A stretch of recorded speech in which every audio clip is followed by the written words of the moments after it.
ఇక రేఖకి తెలిసిన కొంతమంది గెస్ట్‌లయితే ఇంటికి వస్తారు. ఇక వాళ్ళకు ఇందు చేసిన వంట చాలా బాగా నచ్చుతుంది. ఇక ఇందుకి ఇలా ఆఫర్ చేస్తారు. "నీకేమన్నా వర్క్ కావాలంటే నాకు చెప్పు అమ్మా" అని చెప్పేసి నంబరయితే ఇస్తారు.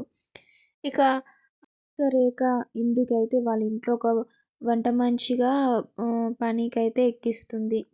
కానీ ఇంకా నిజాలు వీళ్ళకి తెలీదనమాట. ఇక నిజం తెలిసిన తర్వాత అపర్ణ ఉండి ఇలా అడుగుతూ ఉంటుంది రేఖని. "నీకెంత ధైర్యం ఉంటే వాళ్ళ ఇంట్లో నా మనవరాల్ని పని మనిషిగా పెడతావని" ఇంకా అడుగుతూ ఉంటుంది.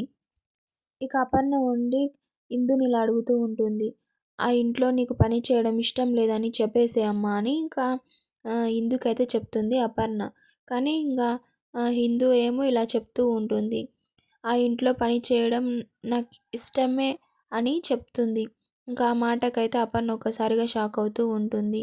చూద్దాం ఇంకా నెక్స్ట్ ఎపిసోడ్‌లో ఏమవుతుందో. ఇందు అసల ఆ పని మనిషి జాబ్ అయితే చేస్తుందా లేదా?